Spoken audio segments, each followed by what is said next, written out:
In the quiet suburbs of Oregon, Emily Carter's life appeared perfect from the outside. She lived in a cozy two-story home with her husband Thomas, a financial consultant who traveled frequently for work. Their neighborhood was the kind where nothing unexpected ever happened until the day Thomas vanished. Emily waited patiently the first day, assuming his delayed return was caused by a missed flight or an extended meeting. But when the second day passed without a single call or text, panic set in. She contacted the authorities, but they weren't concerned. Thomas was an adult, no signs of foul play existed, and he had vanished while on a trip, a pattern the police had seen before. They suggested he had left of his own will, possibly to escape stress or start fresh. Emily insisted that wasn't like him. She knew her husband, or at least she thought she did. Frustrated and desperate, she turned to a private investigator named Jack Redmond. Jack was well known in Oregon's investigative circles. A former police detective with years of field experience, he had traded his badge for a quieter life, working out of a small but tidy office near downtown. His work often involved infidelity cases and insurance fraud, but something about Emily's story struck a chord with him. She looked exhausted, on the edge of unraveling. Her eyes carried the weight of uncertainty and fear. Jack agreed to take the case that he began by retracing Thomas's last known steps. Records showed that Thomas had flown to Seattle for a 2-day conference. Hotel receipts confirmed he checked in, and CCTV from the hotel lobby showed him arriving alone. But from that point forward, the trail went cold. No checkout record, no ride-hailing receipts, and no activity on his credit cards or phone. Surveillance footage showed no one leaving the hotel matching Thomas's description. It was as if he had disappeared into thin air.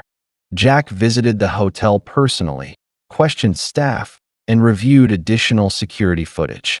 He contacted the airline to confirm Thomas never boarded his return flight. He spoke with Thomas's colleagues and found nothing out of the ordinary. Everyone described Thomas as dependable, mild-mannered, and unlikely to do something reckless. But one colleague mentioned that Thomas had been tense leading up to the trip. He had taken several personal calls that seemed to agitate him, though he never disclosed what they were about. Back in Oregon, Jack began regular meetings with Emily to keep her informed. Their professional relationship gradually became more personal. Emily's vulnerability disarmed him. She talked about her and Thomas's life, how things had changed in recent months, and how isolated she felt. Jack listened, reassured her, and began to feel something he hadn't felt in years. Connection that as the days turned into weeks, Jack's focus on the case deepened. He checked local hospitals and morgues in Seattle. He reached out to law enforcement contacts for any reports that could match Thomas's description. Still, nothing surfaced. The case became more complex with each passing day. One early morning, Jack received a call from a hiker who had found an abandoned black sedan deep in the forest, nearly 2 hours from Seattle. The plates matched Thomas's rental car. Jack drove to the scene immediately. The car was empty, wiped clean of fingerprints, and the trunk smelled faintly of bleach. The discovery changed everything. Now, it wasn't just a disappearance. It hinted at something darker. Jack filed a report with the police, who reluctantly agreed to investigate further.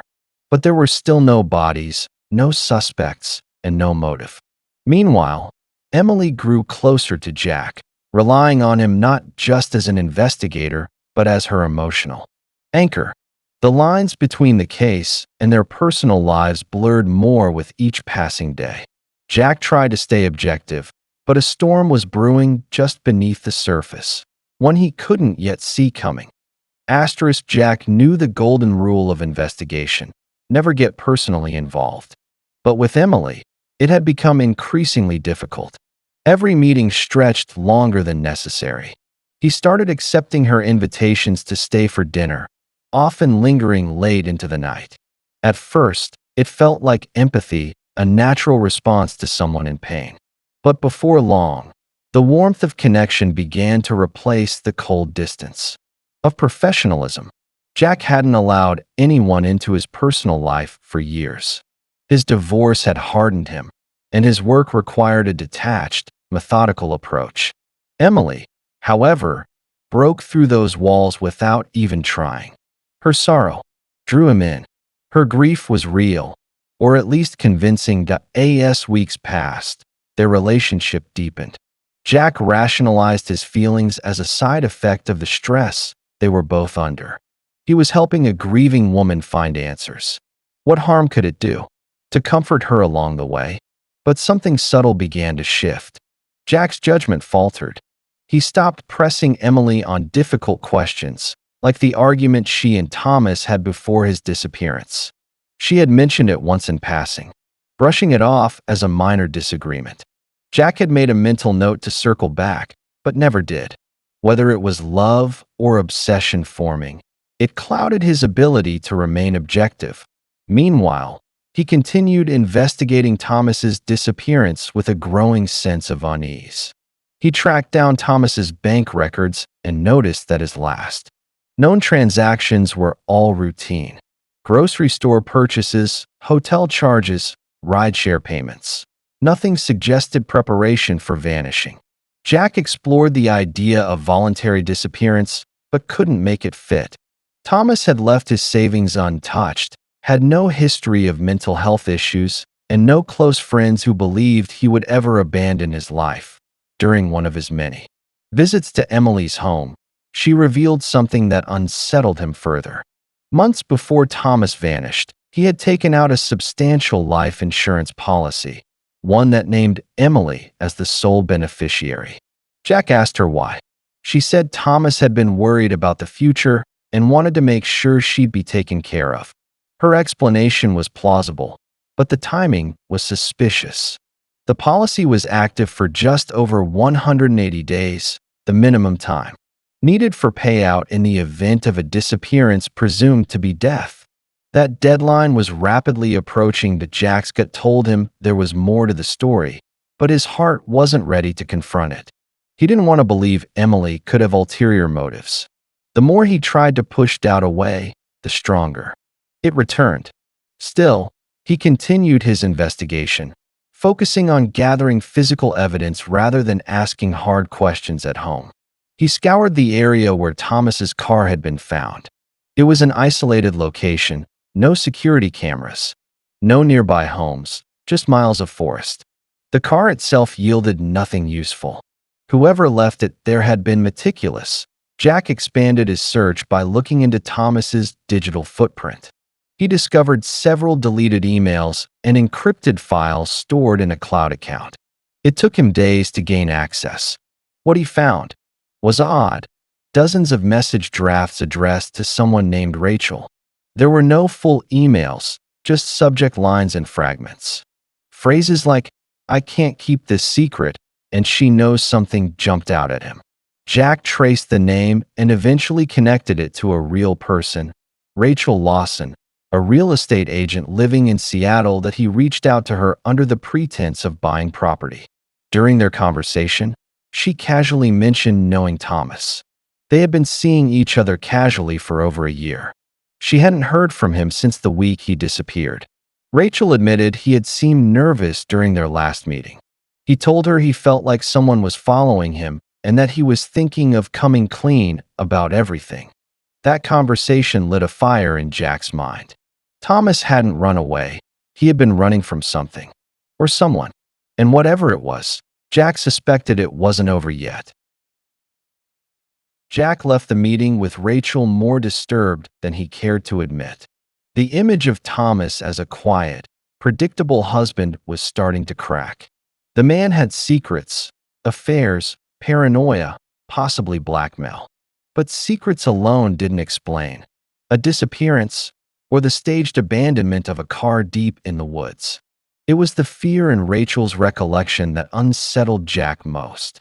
Thomas hadn't seemed guilty. He seemed hunted. Back at his office, Jack pulled together everything he had.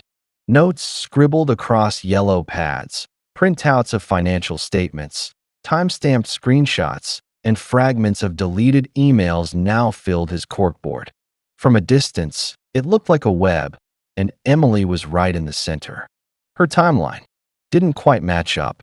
She said Thomas left for his trip on a Tuesday, but records showed he booked his hotel on Monday night. She claimed she hadn't spoken to him during the trip, yet Jack found a single outgoing call from Thomas's phone back to their home the night he vanished. It lasted only 14 seconds. Something about that call nagged at Jack, like a puzzle piece. Jammed into the wrong place, he returned to the hotel in Seattle, this time focused on the parking garage. After securing access to backup camera footage, he reviewed hour after hour of grainy black and white video. The resolution was poor, the angles limited, but after nearly 3 hours of footage, he saw something. A figure that resembled Emily, same height, same build, same shoulder-length hair, walking in and out of the garage around midnight on the day Thomas disappeared. Jack froze the frame. He couldn't be sure it was her, but the resemblance was haunting. He didn't mention the discovery to Emily. Instead, he pretended the investigation was stalling. He wanted her to feel comfortable, to speak freely. She didn't disappoint. During their next meeting, she casually asked how life insurance cases worked, whether policies still paid out if a body was never found. Her tone was light, curious, even, but to Jack, it sounded rehearsed. He answered without revealing his alarm. She nodded, poured them both a glass of wine, and changed the subject. That night, Jack couldn't sleep. He kept returning to the same question. Was he being used? Had Emily sought him out not because she needed help, but because she needed control over the investigation? The idea felt like betrayal, and yet every new detail made it harder to deny. Still, he needed proof. Real, irrefutable proof, Jack decided. To plant a hidden camera in Emily's home during his next visit. He chose a discreet spot above the bookshelf in the living room, disguised as a motion sensor.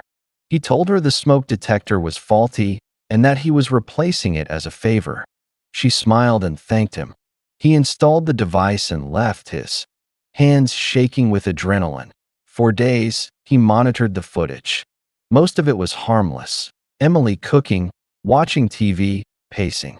But on the fourth night, something changed. Emily walked in, phone pressed to her ear, voice low. The audio was muffled, but Jack could make out key phrases. He still suspects nothing, and once the policy clears, will disappear. Then a pause. No, I don't trust him. We may have to handle it ourselves. Jack sat frozen. The voice on the other end wasn't clear, but it was male and familiar. He rewound, slowed the clip, enhanced the audio. He couldn't identify the man, but the implication was terrifying. Emily wasn't just hiding something. She was actively manipulating events. And now, she was discussing how to eliminate the one person who might expose her. Jack copied the footage to a drive and hid it in a secure location. He planned to confront Emily the next day, but someone had already made a move. When Jack returned home that night, he noticed his door slightly ajar. Inside, drawers were ransacked. His files were missing. The camera feed had gone dead. And worst of all, the backup drive he had stored at home was gone. Jack had underestimated how far someone was willing to go to keep a secret. Jack stood in the middle of his ransacked apartment, the silence pressing in like a weight. The drawers had been pulled out, cushions slashed, files scattered. Whoever had been there wasn't looking to scare him. They were looking to erase something. The missing drive confirmed it. They knew about the camera, the footage, and most terrifying of all, they knew Jack was getting too close. He checked his surveillance equipment. Nothing had been triggered. Whoever did this had experience. His instincts screamed at him to go dark, but he couldn't walk away now. He had stumbled into something deeper than a missing person case. Now, it was survival. Jack moved quickly. He packed the essentials, his remaining files, a burner phone, and the second copy of the hidden footage he had stored off-site. He never relied on a single backup. Years of experience taught him that paranoia was a form of protection. He took the footage to a friend in the tech department of the local police, someone he trusted. He didn't give the full story, just enough to prompt help. A woman possibly involved in her husband's disappearance, now conspiring with someone to silence the investigation. The detective promised to look into it quietly, back at his office. Jack tried to piece together the identity of the man on the call. He remembered Emily mentioning an old college friend who had moved back into town, someone she claimed was helping her emotionally cope. At the time, it hadn't seemed important. Now, it might be the missing link. Jack dug through background, reports, social media histories, and financial connections. One name surfaced repeatedly: Nathan Briggs, a former classmate of Emily's, recently released from prison after serving a sentence for fraud and aggravated assault. No job, no fixed address, but several cash transactions linking him to areas near Emily's home. Jack followed the trail, leading him to a small motel on the edge of town where Nathan had been staying. He watched from across the street, camera ready. Hours passed. Finally, he saw him. Nathan exited the motel, talking on a phone, pacing. Jack zoomed in and snapped several photos. It was the same voice, the same inflection. There was no doubt in his mind now that Nathan was the man from the call. But before Jack could act, everything fell apart. 2 nights later, his car was found, submerged in a lake outside the city. The keys were still in the ignition, and the driver's door was slightly ajar. Police pulled the body from the water. Jack Redmond. The news labeled it a tragic accident. An open bottle of liquor was found in the passenger seat, and Jack's known history of drinking made the conclusion easy: accidental drowning. No further investigation. Emily's response to the news was oddly quiet. No tears, no statements, no public mourning. Within a week, she filed the final paperwork to claim Thomas's life insurance payout. With Jack gone, no one else was asking questions. The police considered the missing husband case closed, a presumed death, a payout, and a widow moving on. But not everyone believed the story. Aaron Morris, a junior detective who had assisted on Jack's previous cases, found inconsistencies. Jack's blood alcohol level didn't match the supposed bottle found in the car. Surveillance footage showed him leaving his office sober and alert. She also discovered the police report on the break-in at his apartment had never been filed. It had vanished, just like the files on Thomas Carter. Erin began a quiet investigation of her own. She visited Jack's office, searched through trash, reviewed storage units he might have used, and eventually uncovered a flash drive tucked beneath a loose floorboard. It contained everything: footage of Emily's phone call, notes about Nathan, emails from Thomas, and photos of the motel. Erin knew what she had wasn't just evidence. It was the truth Jack had died for, and she intended to finish what he started.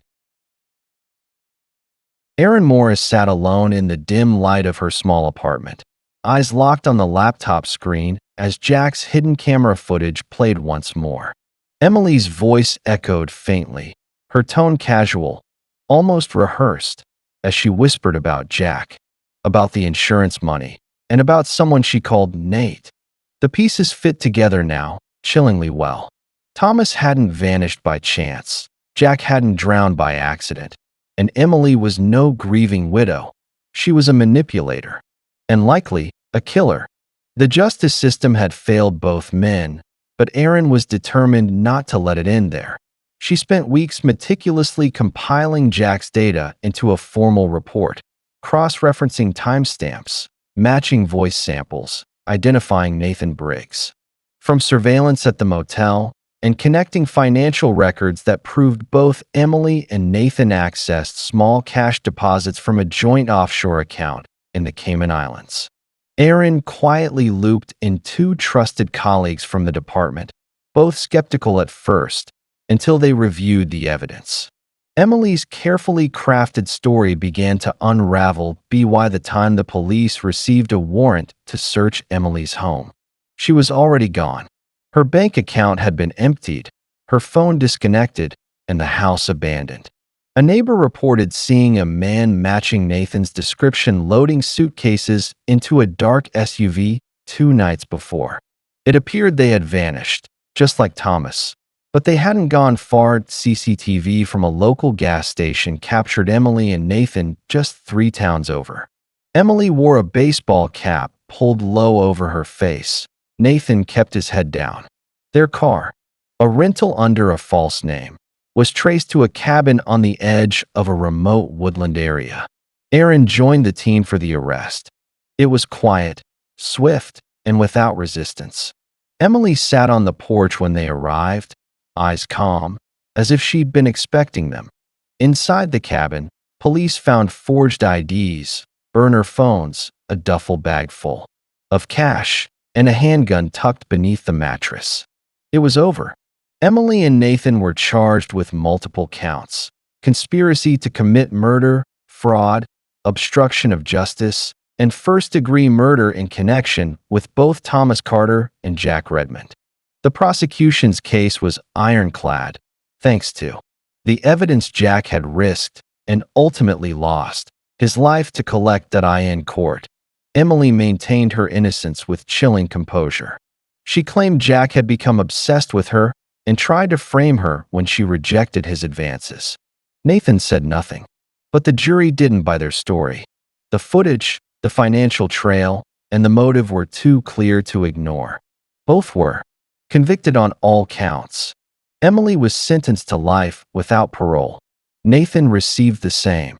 The story made national headlines. Widow behind the disappearance, the newspapers read. Documentaries followed. Talk shows speculated. But the public only saw the ending. Aaron knew the true cost.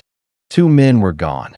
Thomas, who had tried to escape the trap he saw closing in too late, and Jack, who had stepped into it unknowingly.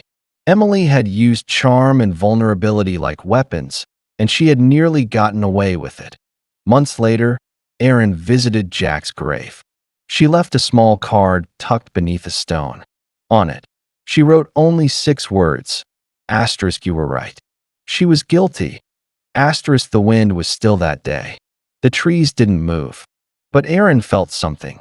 Maybe closure, maybe peace, or maybe the weight of unfinished justice finally lifted.